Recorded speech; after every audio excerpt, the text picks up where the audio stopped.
Hi, boys and girls. Welcome back. Okay, so I miss being at school so much. You already know that. I miss seeing you so much.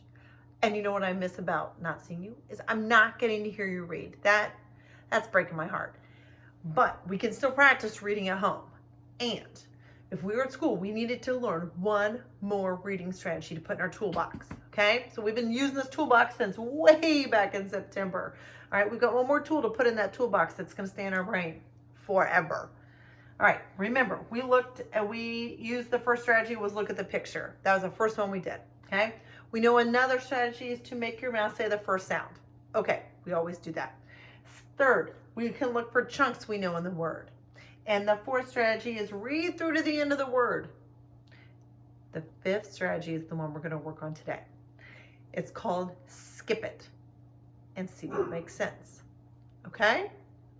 So we're going to start by reading a story, a V story. This is Vera Viper's Valentine. Ooh, a lot of V there. And you've got your teeth right there to vibrate.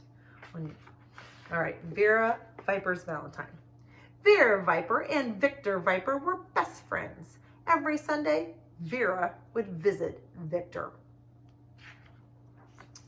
Vera and Victor would play volleyball and watch videos. Sometimes they would go for a drive through the valley. Vera and Victor liked to stop in the village for vanilla ice cream cones. That sounds good. One Sunday, Vera Viper knocked on Victor's door. Vera, I cannot visit with you today, said Victor. I'm very, very busy. The next Sunday, Victor was still busy. And the Sunday after that, too. Vera Viper was very, very sad. I don't think Victor wants to be friends anymore, Vera said. The next Sunday, Vera stayed home. She watched videos, but it wasn't any fun without Victor. Then there was a knock at Vera's door. It was Victor. Victor handed Vera a big red valentine. I'm sorry I haven't been able to visit, said Victor. I have been busy making you this valentine. Oh. Roses are red, violets are blue. I'm very glad that I have a best friend like you. Victor read Vera the verse on the valentine. Thank you, Victor, said Vera. I'm very glad you are my best friend, too. Then Vera and Victor played volleyball. They watched videos. And they drove through the valley. On the way home, Vera and Victor stopped in the village for vanilla ice cream cones. And that Sunday, Vera was the happiest viper in the world. That had a good ending, didn't it? This story, even though it's short, has a good beginning, middle, and end. Remember how we talked about that when we were writing. Okay, we're going to take a sentence from this book. And we're going to pretend to read it, and we're going to be stuck on a word, okay? So we'll move our poster for a minute. All right, so pretend like we're reading a book. And this word that's in green is going to be a word we don't know, okay? So we're reading, Victor gave Vera a, we don't know that word, Valentine. All right, the skip strategy works like this. We skip the word that we don't know, keep going, and use the rest of the sentence to help us think about what would make sense, what would sound right. So let's take a few guesses. I'll make a few guesses what I think it could be. Victor gave Vera a blue Valentine. And there goes Peyton, sorry. Blue, could be blue. That makes sense, that sounds okay. Victor gave Vera a chair Valentine. Chair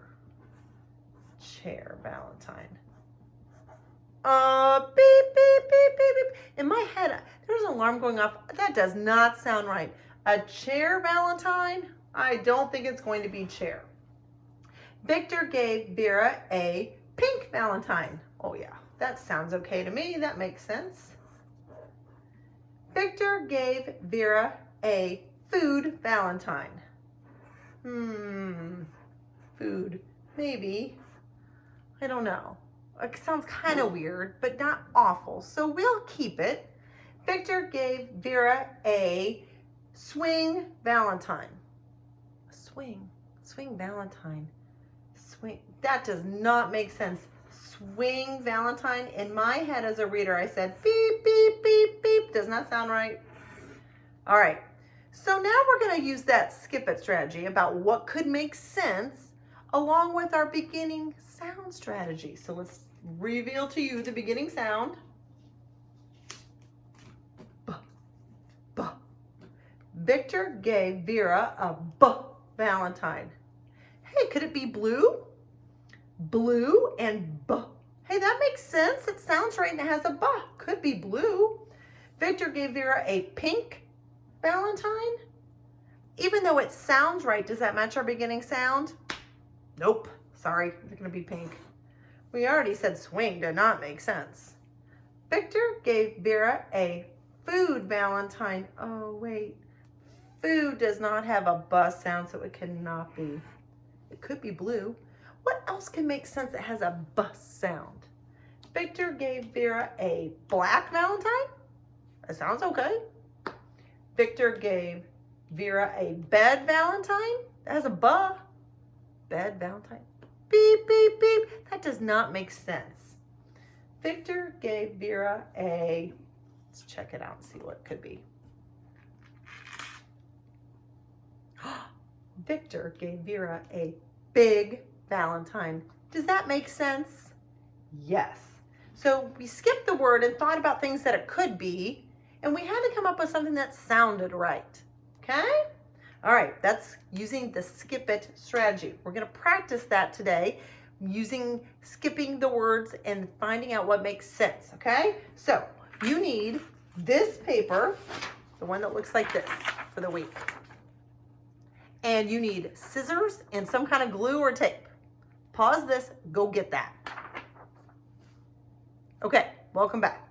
Now, I want you to take this paper and we're going to start it together. We're going to take this paper right here. See how it has two parts to it?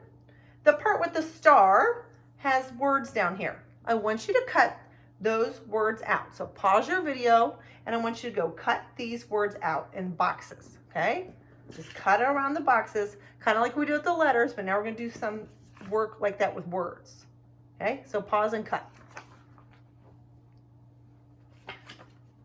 All right, so now you have all your words.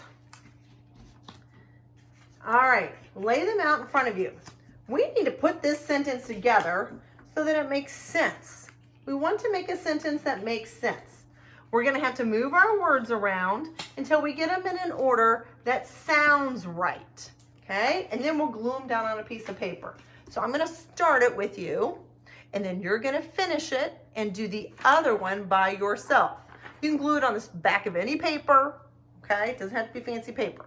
All right, here we go. How am I going to start this sentence? I've got the word viper, yogurt, lots of, ate the green vanilla.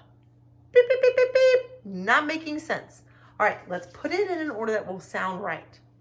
I don't know where to start. Yes, I do. What do sentences start with? Sentences start with capital letters. So find the word that has capital letter. Aha, here it is. All right, let's put that first. Everybody move the word the. See that capital T? All right, put that down first. Lay it down in front of you. What do we think could make sense next? The, viper, yogurt, green, vanilla, lots of, the, ate. No, that does not sound right. Okay, we're not going to use that word. The green. Okay, well, let's try it. Let's move green there. We can always move them around. The green vanilla. No, that does not sound right. The green, wait a minute. Yogurt has a period here. That tells me what? It's going to go at the end of the sentence. Periods mean the sentence is over. I'm going to move that down here because I know it's going to be at the end. Okay? The green vanilla, the green lots, the green of, the green ate. Those do not sound right. The green viper. Yeah, that's right. A viper's green. So we have the green viper. Now, you're going to put the rest of the words in order so that it's a sentence that makes sense when you read it. Keep it going. We started it. The green viper. You finished and put these words in order so it makes sense. Glue them down. Then the sentence with the smiley face, you're going to cut that apart and do the same thing all by yourself. Okay? Look for the capitals to give you a hint on where to start. All right? Skipping words, moving them around until they make sense. Okay? We're going to practice this strategy again tomorrow. We don't get it the first time. It takes lots of practice. But now you've got 5 tools that we can use when we don't know a word when we're reading. And that doesn't matter. It doesn't matter whether you're reading short, tiny little books or giant chapter books. Those strategies can be used in any time you're reading. Oh my gosh, I miss reading with you so much. Please keep reading books at home, okay? All right, see you later, kindergarten. Have a great day.